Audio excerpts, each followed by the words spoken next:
Hello, my dear students. Jai Swaminarayan. This is our fourth part of our chapter number 5th, that is Principles of Inheritance and Variations. We are studying our second point, that is inheritance of one gene. अभी तक हम जो पढ़ रहे हैं वो only one gene का जो इनहेरिटेंस होता है उसके लॉस देख रहे हैं, हम उसके एक्सपेरिमेंट्स देख रहे हैं जो कि मेंडल्स ने किए थे. So our first law is law of dominance. So after the performing experiment of one gene, that is law of dominance. Our next topic is law of dominance. So as we know, dominate हमने देखा था पिछले lectures में, dominant and recessive. So two जो alleles की जो pair होती है उसमें से एक जो होता है वो डोमिनेंट होता है दूसरे के ऊपर, that is called as dominant, the other is recessive. So laws of dominance क्या बोलते हैं? First is characters are controlled by the discrete units that is called as factors. So जो भी कैरेक्टर्स हम लोग देखते हैं, चाहे वो कोई भी ऑर्गेनिज्म हो, बैक्टीरिया हो या प्लांट्स हो या एनिमल्स हो, ह्यूमंस, कैरेक्टर्स जो भी होते हैं that is controlled by the discrete unit that is called as factors. और फैक्टर को हम लोग अलील्स बोलते हैं, जीन्स बोलते हैं. Factors occur in the pairs. जो भी पेयर्स होते हैं, फॉर एग्जांपल हमने टॉल प्लांट के लिए कैपिटल टी जो चूज़ किया था. सो अलील जो होते हैं फैक्टर्स ये पेयर में होते हैं. कैपिटल टी बोथ हो सकते हैं या फिर वन कैपिटल वन स्मॉल भी हो सकता है. Okay, so third one is in a dissimilar pair of factors one member of the pair dominates the other. अगर वो डिसिमिलर है, सिमिलर है तो कोई दिक्कत ही नहीं है.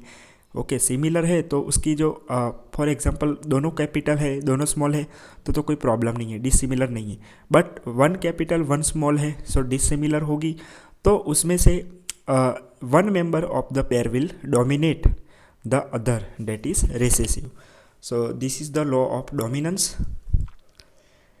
The law of dominance is used to explain the expression of only one of the parental characters in the monohybrid cross in F1 generation and the expression of both in the F2 generation. So as we know, in our experiment, that is in F1 cross, that is monohybrid cross, all the parental characters can be seen, and expression of both the alleles we can see in our F2 generation. हमने F2 generation में एक छोटा वाला plant भी देखा था. सो parental characters जो छोटा वाला प्लांट था, डॉर्फ प्लांट था, वो हमको F2 जनरेशन में मिला था, F1 में नहीं मिला था. So that is the law of dominance. It also explain the proportion of 3:1 obtain at the F2 generation. F2 generation में हमको कौन सा रेशियो मिला था? 3:1. 3 plants will be tall and 1 will be dwarf. Now another is law of segregation. Guys, these laws are very important for the exam point of view. So keep in mind these all things and basic fundamentals you have to remember. So laws of segregation. So based on the fact that the alleles do not show any blending and that both the characters are recovered as such in the F2 generation through one of this is the not seen at the F1 stage.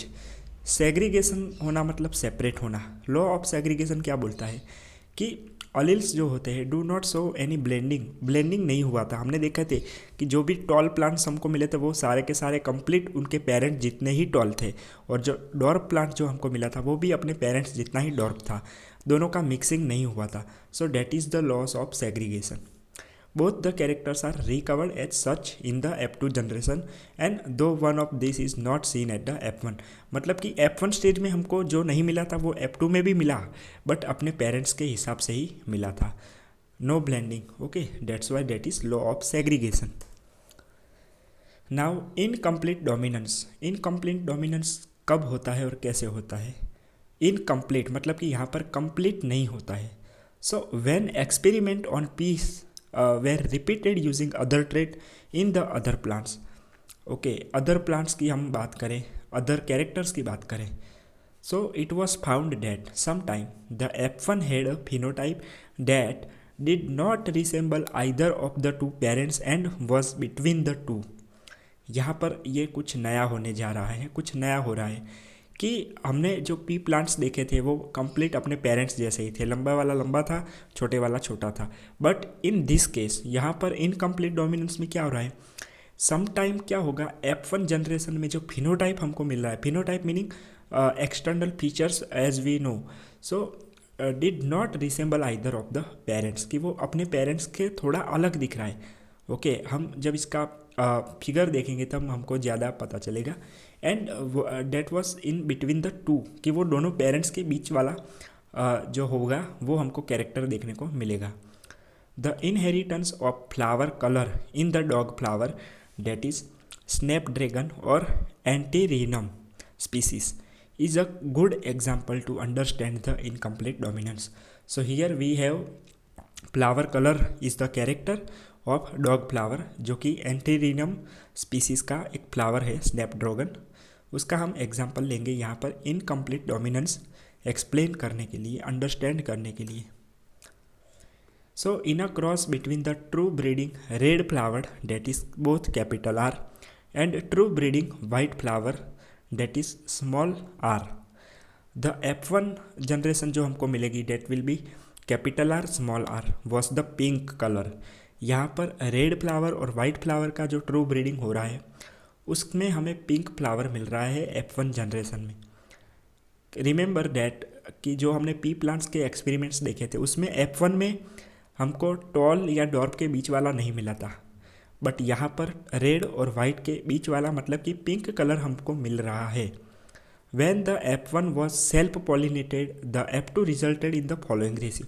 अभी F1 जो pink flower जो मिले हैं उसका अगर हम self pollinated करवाएंगे तो हमारी F2 जनरेशन होगी, वहाँ पर क्या होगा, so both capital R red flower that is 2 number, pink flower both the small R that is R capital and 1 R small that is pink color that is 1 number of flowers, and both the small R that is white in color that is 1 number। so हमको एक red colour का मिल रहा है, एक white colour का मिल रहा है और 2 पिंक कलर के मिल रहे हैं यहाँ पर। so here the genotype ratio was were exactly as we would expect in the Mendelian monohybrid cross, कि मेंडल्स ने जो मोनोहाइब्रिड क्रॉस किया था, जेनेटिक अगर हम रेशियो की बात करें तो जीनोटाइपिकली तो हमको वैसा ही मिल रहा है 3:1 for example, but the phenotypic ratio had change from the 3:1 dominant to recessive. So यहाँ पर डोमिनेंट और रेसेसिव का जो रेशियो है वो थोड़ा सा डिफरेंट मिल रहा है अगर हम मोनोहाइब्रिड क्रॉस की बात करें जो मेंडल्स ने पी प्लांट के अंदर करवाया था। ओके जीनोटाइपिक रेशियो की अगर आप बात करो 1:2:1 वो एग्जैक्टली मेंडेलियन के जैसा ही है, बट फिनोटाइपिक अगर देखें तो somehow different. Okay in the dominant and recessive ratio 3:1 what happened was that capital R was not completely dominant over the small r, कि जो रेड कलर था वो वाइट कलर पे डोमिनेंट कम्प्लीटली नहीं हो रहा है, and this made it possible to distinguish small r and capital R as the pink color from both red and white. So explanation of the this one concept of dominance. So what exactly is the dominance? Why are some alleles dominant and some are recessive? So to tackle these questions we must understand what a gene does.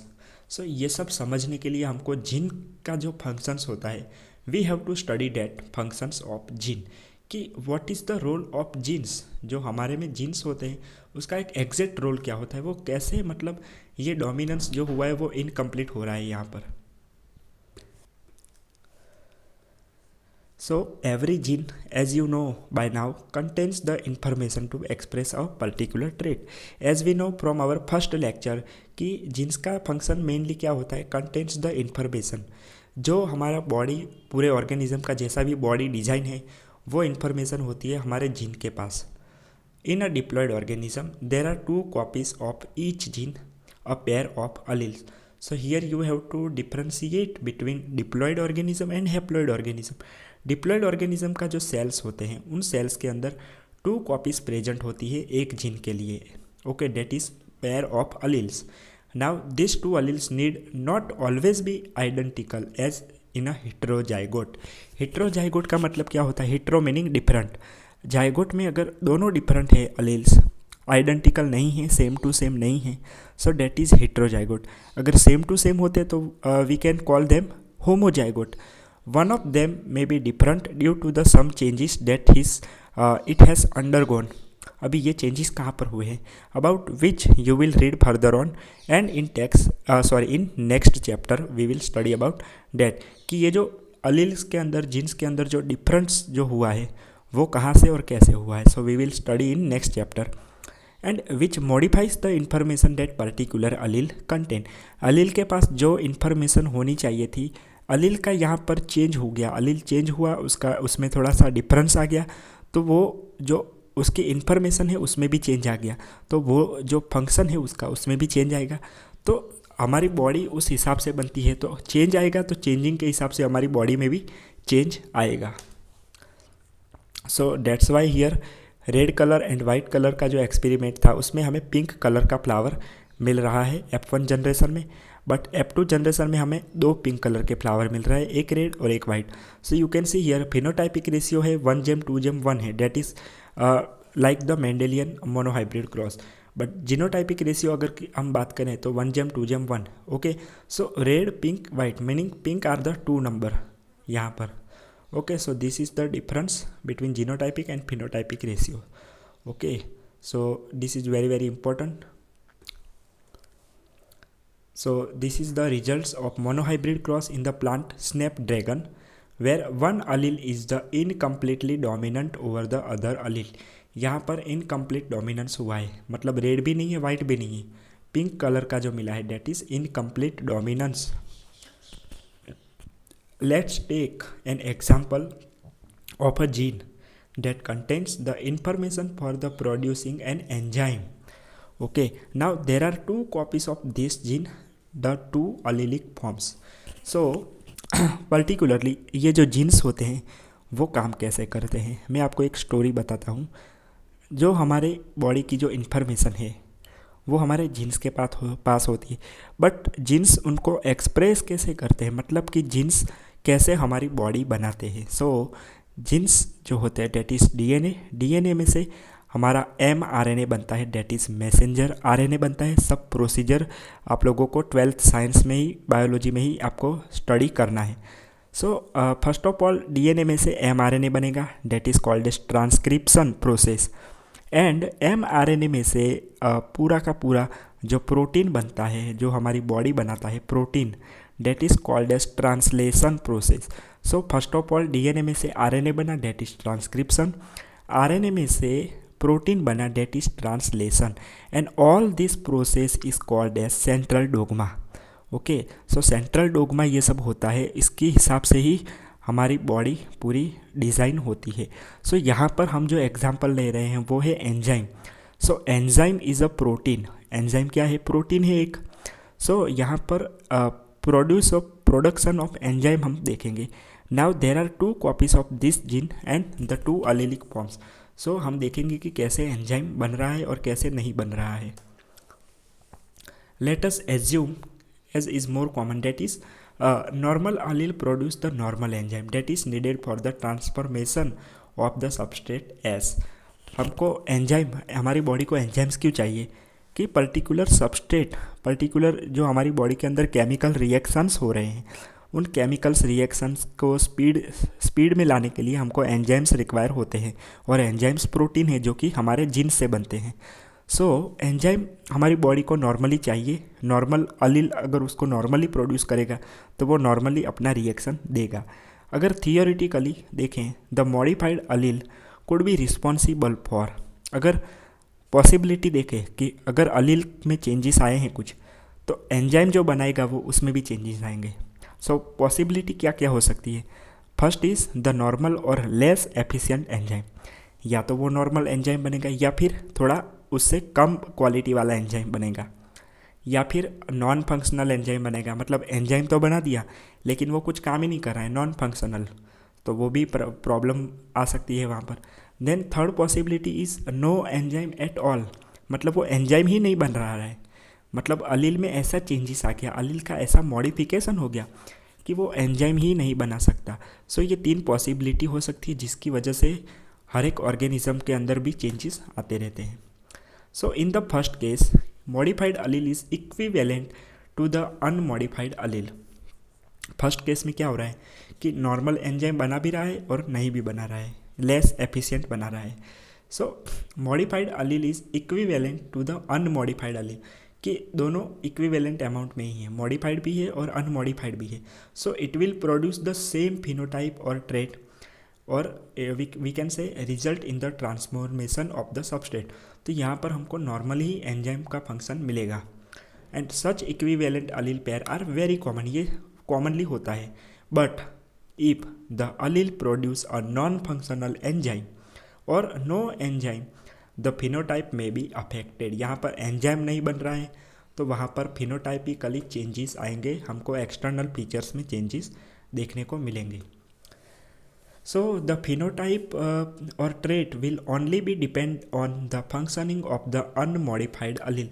तो वहाँ पर जो अलील unmodified है, मतलब जो अलील वैसा का वैसा है, उसका अगर हम देखें तो उसके ऊपर वो डिपेंड करेगा फिनोटाइप उसका। So the unmodified, that is functioning allele, which represents the original phenotype, is the dominant allele and the modified allele is generally the recessive allele. So यहाँ पर जो भी allele फंक्शन कर रहा है अच्छे से, जो अनमॉडिफाइड है वो रिप्रेजेंट करेगा उसका ओरिजिनल फिनोटाइप, जो हमारा डोमिनेंट अलील हो जाएगा और वो दूसरे पे रेसेसिव होगा, दूसरे पे वो डोमिनेट करेगा, मतलब दूसरा वाला जो है वो डेट इज़ रेसेसिव अलील जो फंक्शन नहीं कर रहा है। Hence, in the example above, the recessive trait is seen due to the non-functional enzyme or because of no enzyme is produced. So हमको जो भी रेसेसिव मिल रहा है, जो हमको जो पिंक कलर के जो फ्लावर मिले थे वो तो बीच वाले थे, बट जो रेसेसिव वाले जो हमको जो एक्सपेरिमेंट में जो प्लांट मिलते हैं उनमें वो एंजाइम फंक्शन या तो नहीं करता है या फिर लेस एफिशिएंट फंक्शन करता है। So in next video we will study about codominance, that is another important topic, codominance. Okay, so thank you. Jai Swaminarayan.